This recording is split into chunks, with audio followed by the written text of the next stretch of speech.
The Fruit Belt in Michigan has produced some of the best specialty crop farmers in the U.S., including 3 Apple Grower of the Year winners, Harold and Joanne Tomey, Ed Wittenbach, and Phil and Judy Schwalier. Extending the legacy of those growers, while also paving the way for future all-stars, is an individual who exemplifies both cutting-edge craftsmanship and old-school fellowship. Today, American Fruit Grower is proud to recognize Jim Engelsma as its 37th Apple Grower of the Year and the 4th from Michigan. Yeah, my Michigan apple industry, the fruit industry, is very dear to my heart. I think we as growers, we're very proud of what we do, very thankful for the opportunities we get to work together and to promote our industry. So I think, Michigan, we look at Michigan is the flavor best state. It's, by far, we have a growing aura here that is like no other. And a lot of times, that will set the tone for the flavor and the quality that we raise. So there's a lot of pride in what we do, and that's why we like to do it well. Engelsma's prowess starts at home in Walker, Michigan.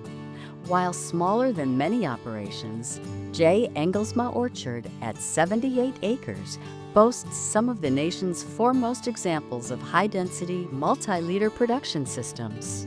Every day we need to look at our operations and, really try to sharpen the edge. Labor, chemistry, they're big ticket items in our business. If a grower wants to be profitable, we have to do everything right. And so constantly trying to push that envelope on my own farm with density, planting densities, with trimming, horticultural methods that might be a little different. We got to push the edge to increase yields, to increase return bloom. Engelsma's high-density blocks are a far cry from the traditional methods that he had inherited as a third-generation grower. Just ask his daughter or his former extension specialist. Some of the land he bought from, it would be my great-uncles, and then the rest of it he bought from my grandfather. It was all, as a child, I remember it was all the old standard, huge trees with wide rows. I remember spring breaks, picking up brush it was taller than me, and I liked school for the simple reason that I didn't have to work out here. But yeah, we slowly started to push stuff out, and you can kind of see the progression of the orchard, because it's like it starts with 12-foot rows up there and eventually works down to here where we're the high density of 8 foot by 1.5. But yeah, so he started from the bottom. I first met Jim here on his farm, oh boy, probably maybe 25 years ago. And in my role with Michigan State University Extension, I came out here to visit a grower I think was having some issues, and it's been such a treat to watch him create something so different and so new and so modern here at this farm. I mean, we went from trees that were more targeting processing and maybe some fresh market sales to something like this orchard, super high density. And when I think of Jim, I think of a person that takes in and absorbs all kinds of information and puts it into practice. And if that weren't enough, the next thing he does is he shares it widely with others. As successful as Engelsma has been within his own orchard, his work as a specialty crops consultant for Nutrien Ag Solutions has allowed him to make significant differences on farms across Southwest Michigan. Just ask his clients. It was probably about 10 years ago, is when the story I was telling you earlier is we were going around and MSU was doing a pruning demonstration in the springtime.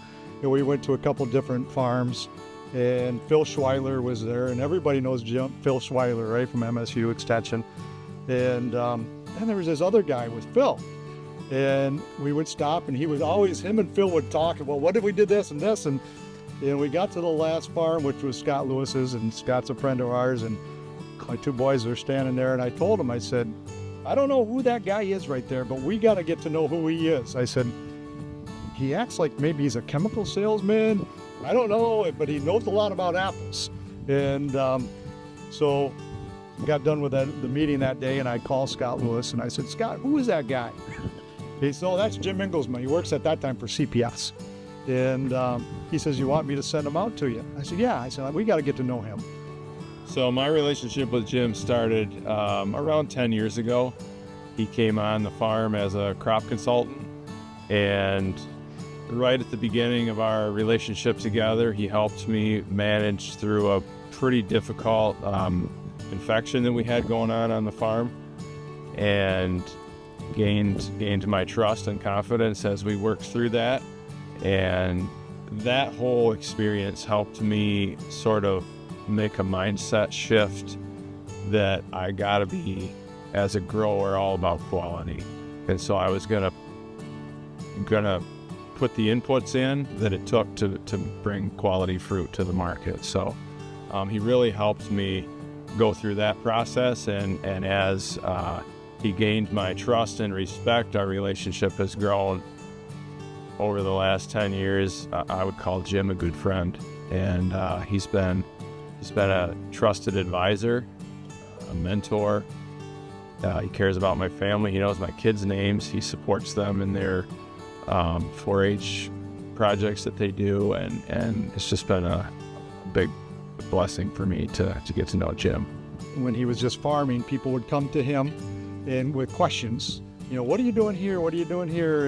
And he would help them out. And then Nutrien came along, and we talked to him about a job, and he's, well, I can get paid to help people and reach a lot more people. And so he's very, very much a helping person. There's different farmers. There's farmers that want to help other guys. They do something on their farm and it works, and they want to share it. There's other farmers that do something on their farm like, we're not going to share that. We're going to keep that one secret. And Jim is one of those guys that wants to help and share what he's learning with others. Most all of our apples today go fresh, and without Jim's expertise, we would really struggle to meet some of the expectations that are out there today. This block that we're standing in right now, Jim was very instrumental with us grafting it. This was some Jonagolds on bud 9, planted 4x12, and we changed to a double leader. So now we're 2x12, creating this fruiting wall that Jim keeps talking about. And I think we've done a pretty good job of it here. These are now Honeycrisp. He's always in pursuit of perfection and wants to have the perfect apple, and he's never satisfied that he's there. Always got to go farther and farther. And that's what we like. He pushes us to do that also. Speaking of perfection, any discussion of Engelsma has to include his wholesale cider operation. Engelsma's Apple Barn, now managed by daughter Bridget, has won the Michigan Apple Cider Contest a record 7 times.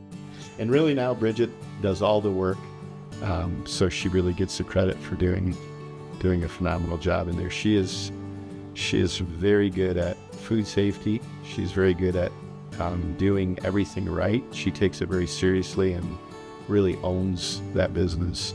I'm very proud of her. I've been told some years when we win it again, I remember very clearly people have said nobody likes the New England Patriots. So yes, in a sense we can be the New England Patriots, but again, it's for the industries. Would that make Engelsma the Tom Brady of apple growers? Family, friends, and customers would certainly agree that he's the GOAT and well worthy of the 2025 Apple Grower of the Year award. Can't think of a more deserving person at this time to receive this award than Jim. He's been just a tremendous mentor, both for myself and our farm, truly caring about the industry and the people that are growing the fruit here. When you look at it, it's just nice to have a tribute to Jim for everything he's done. truly, and I don't think he knows how much he's appreciated. He's the right choice, and Jim isn't the biggest grower around, and but he's probably raises the best quality apples around, or one of the ones that does that, and he helps the growers in this industry, whether it's, like I said, with MSU or selling us product. He's on the farm selling us product, but we're learning from his expertise on doing that, and he cares about wanting to help growers. So definitely should be Apple Grower of the Year. So I'm a big believer in the idea that to be successful, you have to surround yourself with experts, especially in areas where you might not be as strong. And Jim's been a real big part of that for me. I'm blessed and thankful that he's my dad, and I was able to be born and raised on the farm and continue the legacy. According to Dad, the feeling is mutual. I think about 3 years ago, she left her nursing career and has become full-time on the farm. She now manages much of the day-to-day operations, and it's my hope that she will be able someday to continue on the traditions that we've staked out here. So she's very interested. She enjoys it. She's very happy doing it. So I think she has it in her blood.